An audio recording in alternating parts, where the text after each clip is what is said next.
como vice-profissional, de tentar lidar com certos fenômenos, com aquilo que me é do meu trabalho, assim, e dos meus níveis de engajamento, as questões das mídias, da comunicação, da homofetividade, etc., lidar com um certo um freio à utopia, porque senão a gente acaba... eu tenho um certo medo de perder o lugar crítico.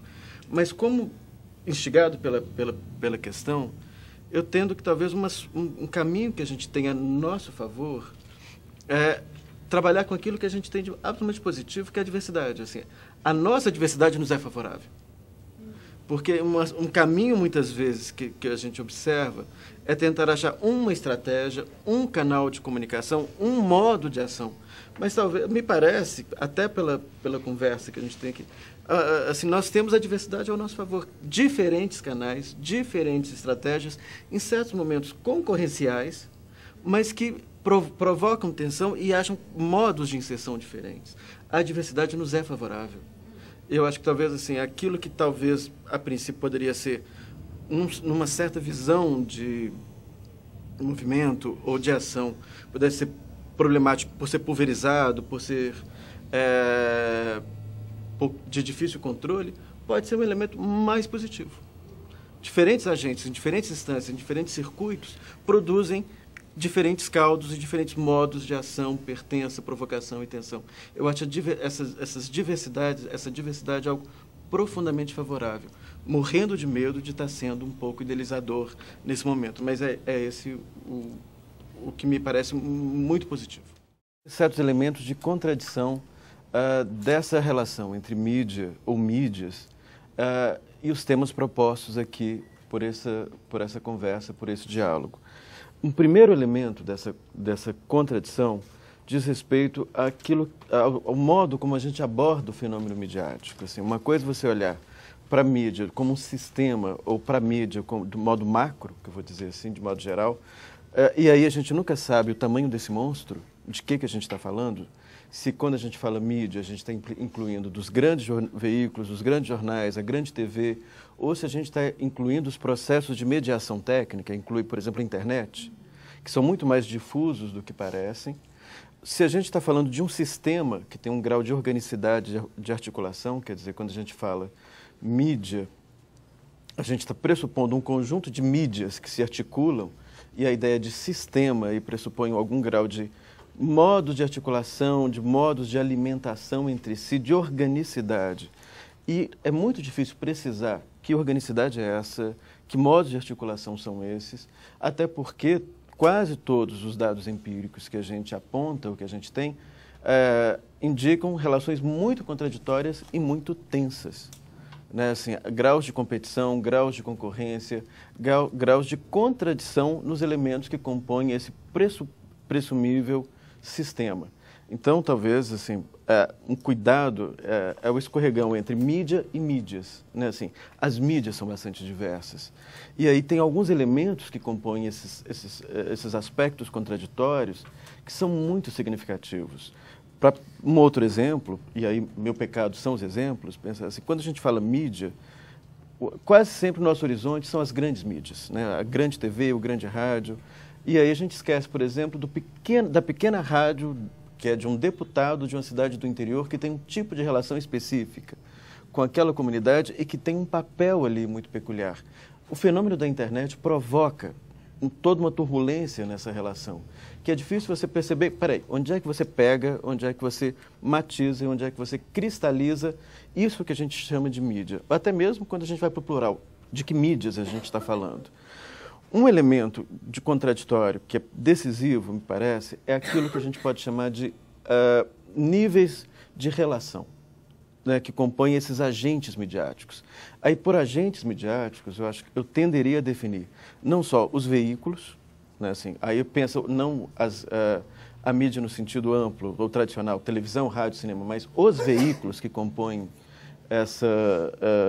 que marcam esses canais, aquele jornal, aquela TV, aquele programa de televisão, aquele programa de rádio, né? Esses são agentes e é preciso destacar uma dimensão identitária. Uma coisa é você pensar um jornal como a Folha de São Paulo, outra coisa é você pensar um jornal como o Globo, São jornais, grandes mídias, jornalismo impresso, mas que têm identidades muito diferentes e muito peculiares. Outro elemento, outro agente midiático, aí são os sistemas que regulam ou que acompanham o funcionamento dessas mídias, aquilo que alguns chamam de sistema crítico ou sistema de resposta, que são os blogs, as instâncias de avaliação, de julgamento, os interlocutores diretos desses grandes agentes ou desses agentes tipicamente midiáticos. E outra coisa é o sistema do público, das pessoas que consomem e que leem. A relação nunca é tão direta, nunca tão hierárquica. E a dimensão identitária desses agentes é decisiva. Quer dizer, quando a gente pensa, por exemplo, e aí eu falo muito empiricamente da pesquisa que a gente tem acompanhado, que tem feito de acompanhamento por 6 meses da cobertura sobre questões da diversidade sexual nos principais veículos de comunicação, de jornalismo do Brasil.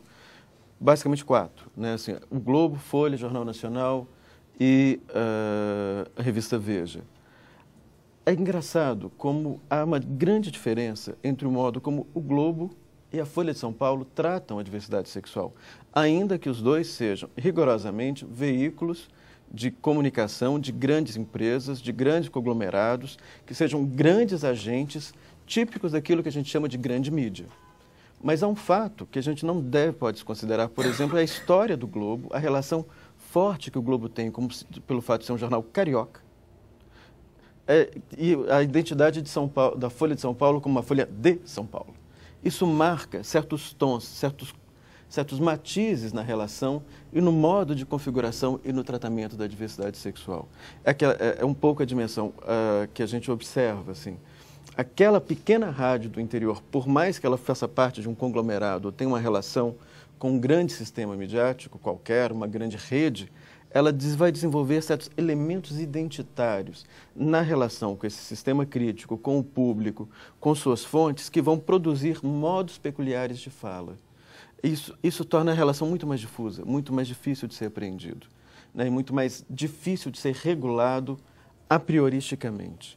Por identidade, eu gostaria de deixar claro que a gente não está falando de linha editorial, que é o tipo de redução que a gente faz mais, né? Assim, quando a gente fala linha editorial, frequentemente a gente está designando um discurso que os veículos têm sobre si mesmo.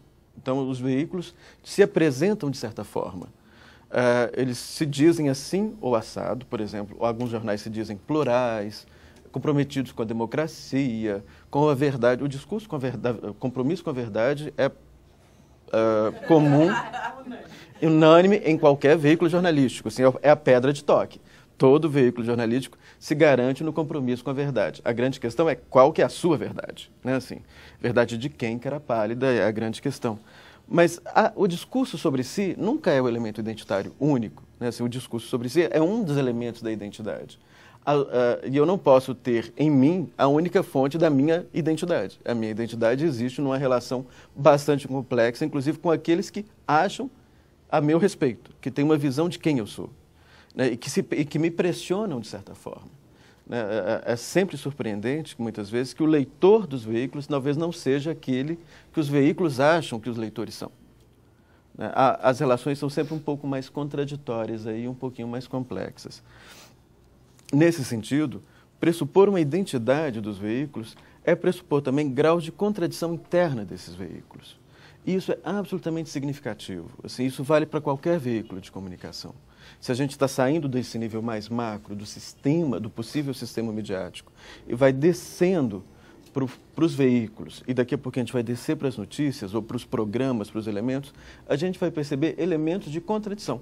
Identidades são contraditórias, por definição. Né? Assim, não significa que as identidades dos veículos de comunicação também não sejam.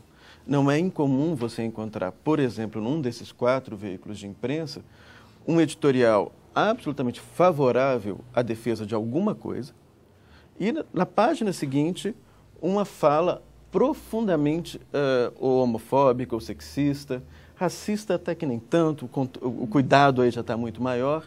E você vai na página de cultura e você vê aquela matéria belíssima sobre a vida sexual de alguma atriz ou de algum ator, algumas insinuações.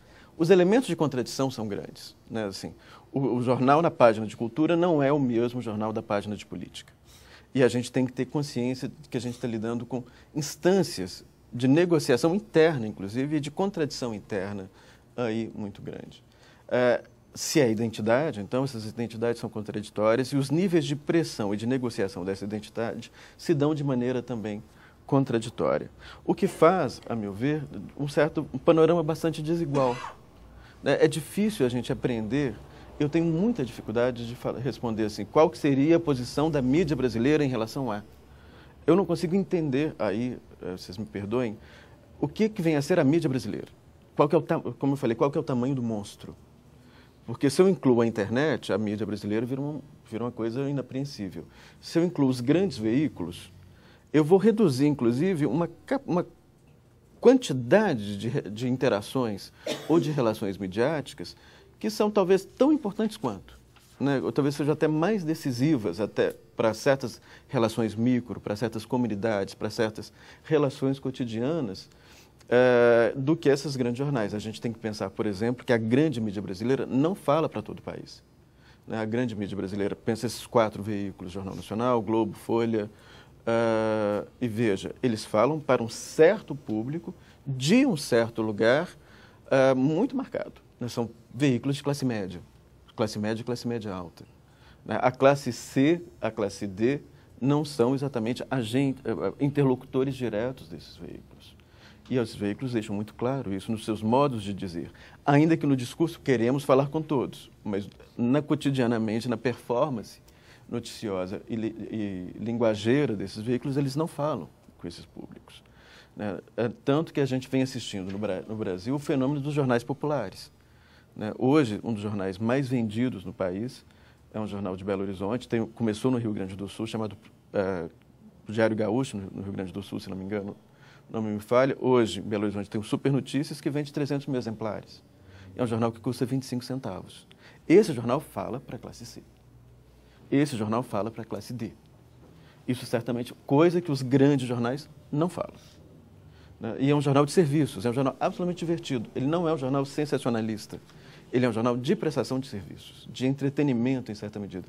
É uma grande televisão em cores.